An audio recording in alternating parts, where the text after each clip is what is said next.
Now, boom. I'm checking Boom. I want to Boomity see. boom.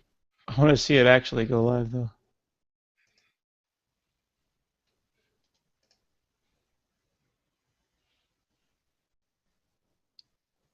Huh. This live broadcast will begin soon. Live, but not live. Says we're live. Yeah, I know, but I'm trying to join it. You're in the echo There chamber. it is. Now we're going. Cool. All right. Hey, everybody. It is the ASP.NET Community Stand-Up. It is Tuesday, and it is 10 in the morning Pacific time. Ish. So, 8? What? Ish. 10-ish. 10-ish? Oh, I'm sorry. It's 10 sharp, because we always start the community stand-up on time, plus or minus 18 minutes. There's a tape delay. Nice. Cool.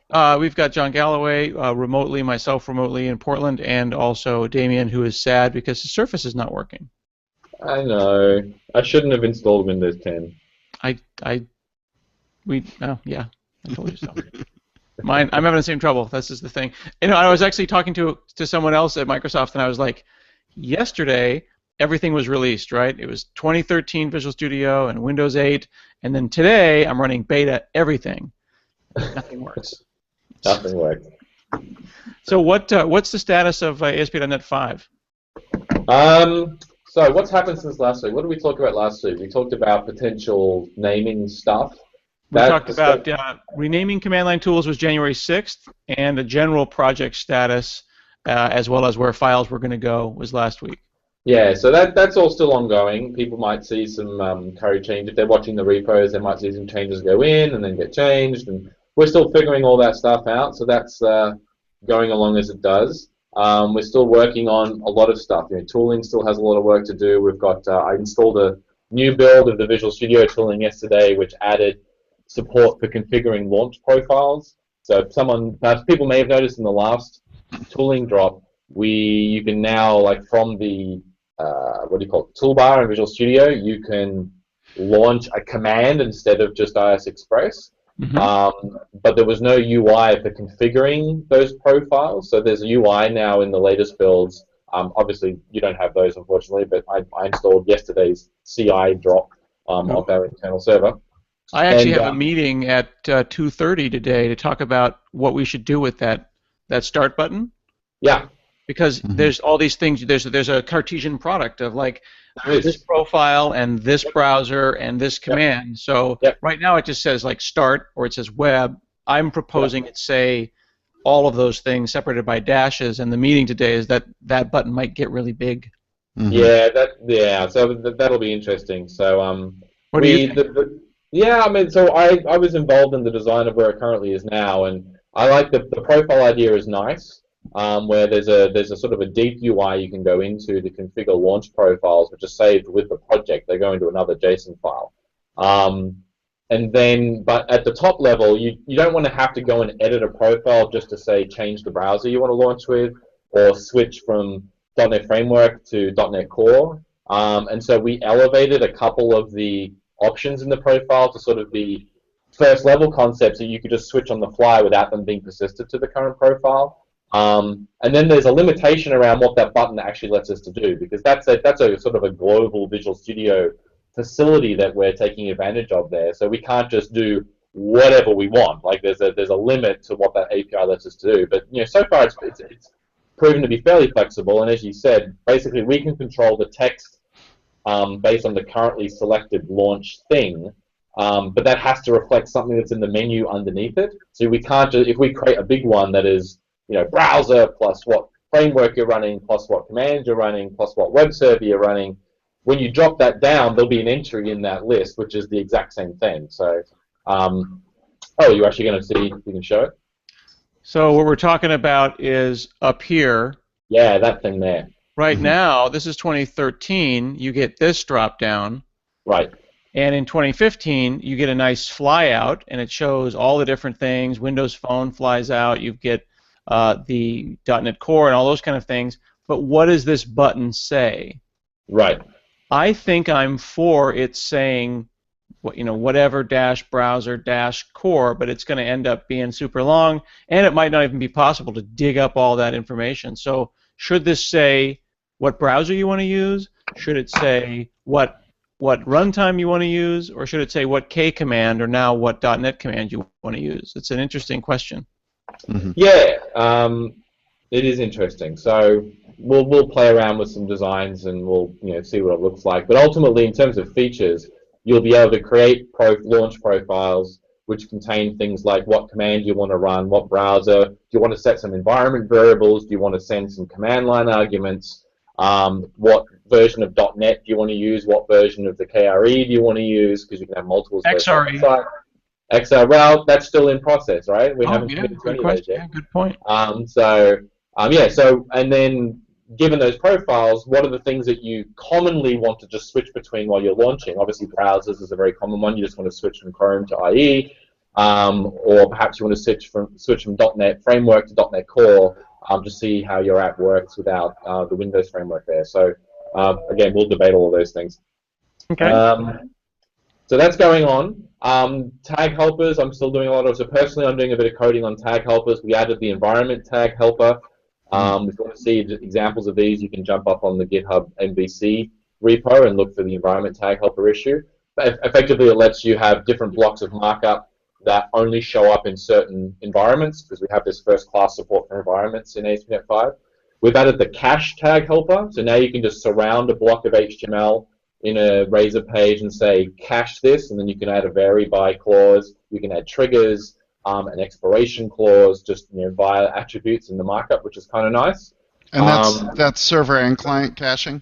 No, it's server client, so it's server caching. So the intent that what will happen is the contents of that. Right, because it's just a tag.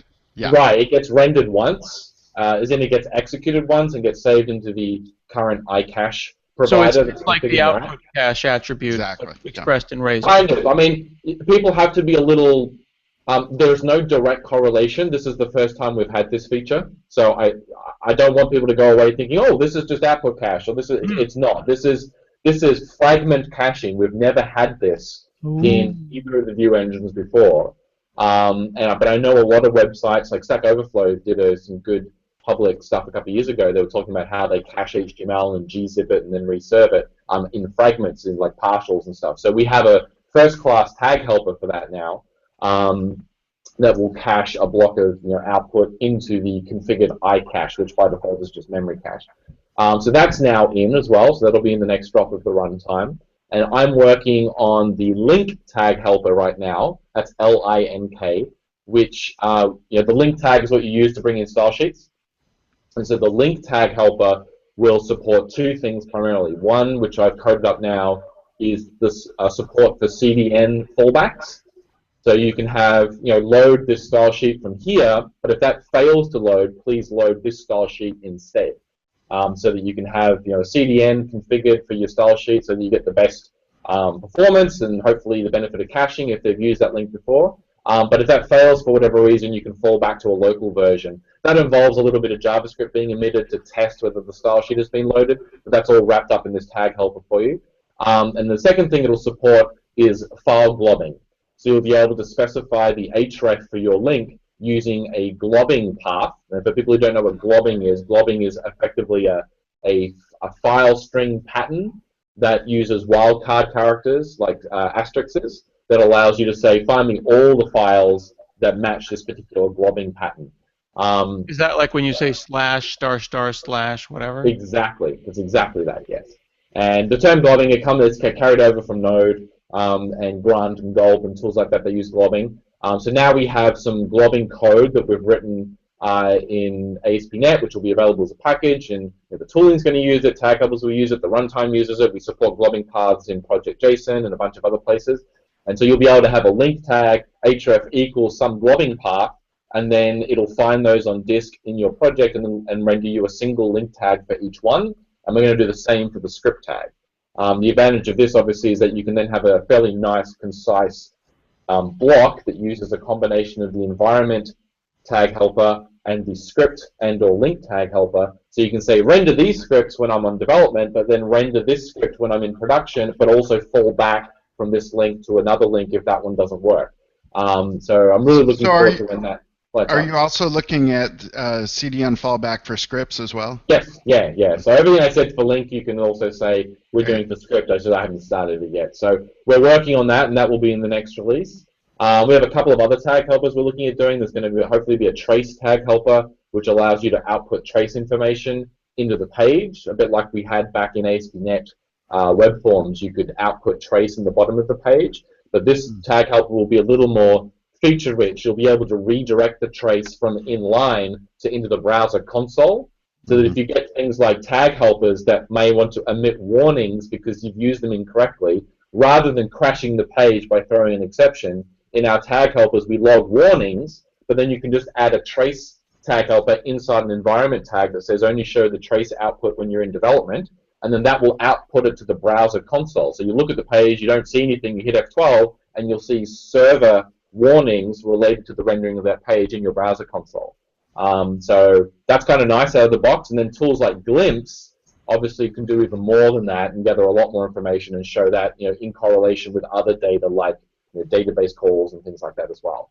While you're talking about that and caching specifically, we had a question from David, and he asked, is kernel-level caching going to exist in vNext as it did in IIS? He said he found it impractical at best due to things like protocol changes from HTTP to HTTPS. So yes, I believe. So we will have kernel level, right? So that's caching as a feature was being done as part of the current release, and so we now have an iCache interface with a bunch of implementations. There's an iDistributed cache interface, so we now have concrete interfaces for doing distributed cache versus local cache, because we see them as semantically very different things and you use them for different purposes in your app. And part of that will obviously involve using kernel caching when available if you're on a specific web server like IIS that actually supports calls through to kernel caching. In terms of the ASP.NET 5 layers, my understanding is we're trying to achieve the facility to have all the caching in terms of request and response caching be controlled simply by headers, and then there would be helper methods in order to set those headers for you. Now, if you look at ASP.NET today and you go to the response.cache, you get this, frankly, horrendous API where it looks like there's 4 different methods that do roughly the same thing. And if you, Google for like how do I do caching in ASP.NET, usually you end up with a block of code that's 47 lines long that sets every possible cache header, or via some obscure API to do it and some enums and stuff. We want to try and simplify that so that it's just say, hey, I want to cache this and I want it to expire here, or I want to cache this and expire it whenever the file changes. Like, we're trying to make it so that the cacheability of our responses is a lot more approachable. To date, that's always been something I haven't really liked about ASP.NET. And to be honest, some of that API is there just because it carried over from ASP Classic version 1. Wow. And when we went from ASP to ASP.NET, we maintained API compatibility for the 4 or 5 server intrinsic objects, and so all those cache APIs have been there for over 15 years, and so it's time to revisit those and modify them. So that's happening.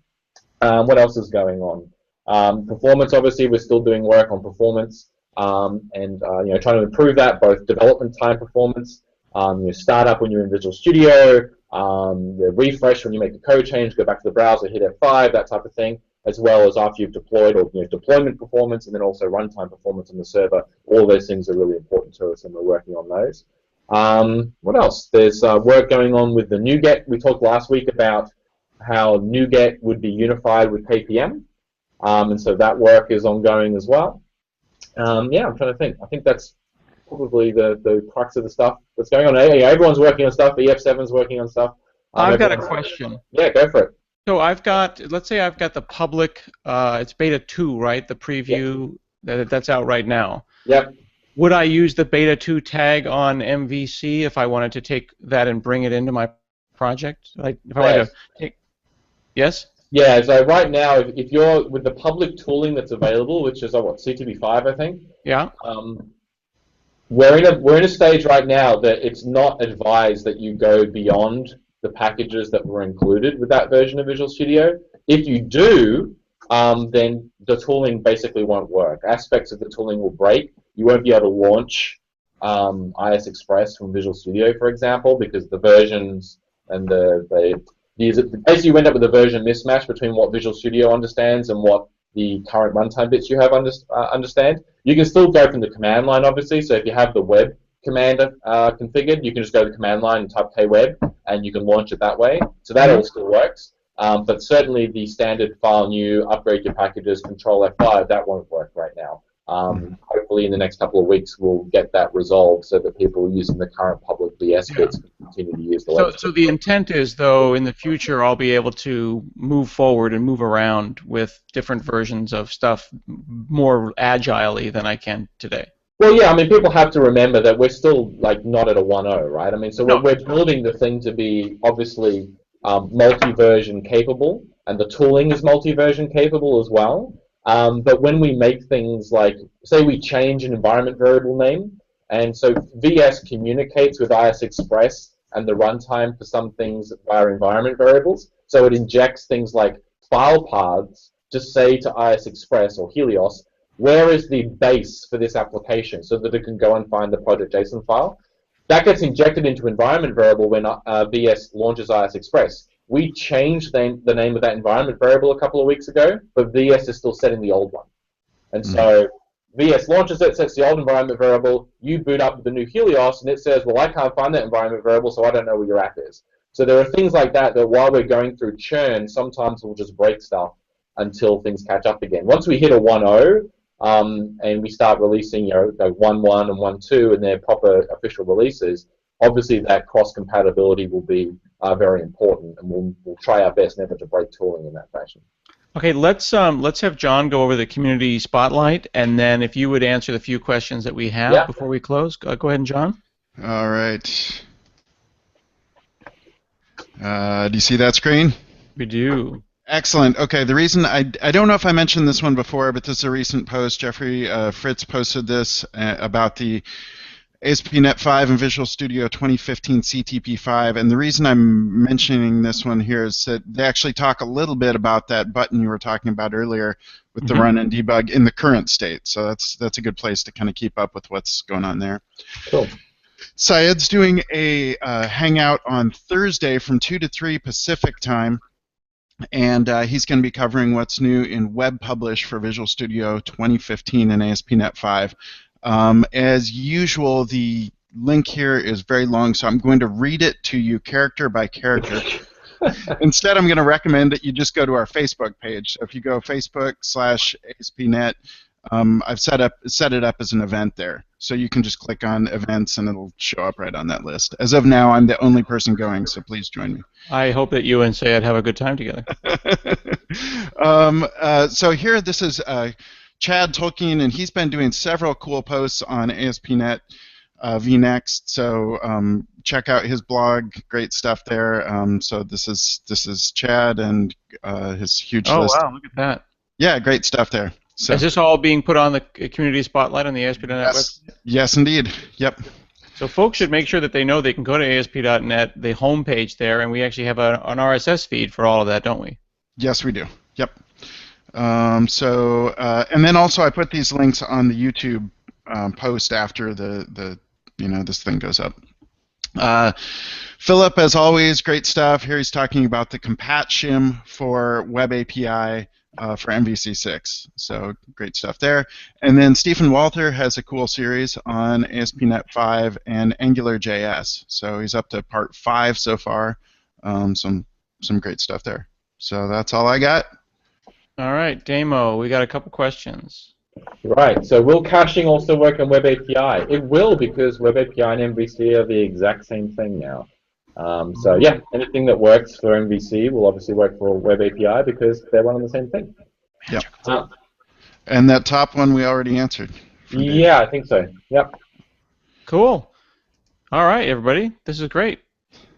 Thank you very much for your time and your patience. This has been the ASP.NET 5 Community Stand-Up. Next week on Tuesday it will be in the afternoon, and I think I'm going to actually be up in Seattle, so we'll do it together. And if I remember correctly, we're going to have some guests from the .NET Core team join us as well on that hangout. So yeah, I think there's they said something about a big announcement, so maybe people should try and tune in for that one. You've just done your dramatic zoom out without telling me. We should do that again. Okay, All right, hang here on. we go. Ready? Here I go. Right, I'll come back over here. In, Get ready. In, All right. Okay. In. Now I'm going to switch to you. This is director. Okay, and this has been another episode of the ASP.NET Community Stand-Up. Goodbye, everybody. Da-da-da. Nice job.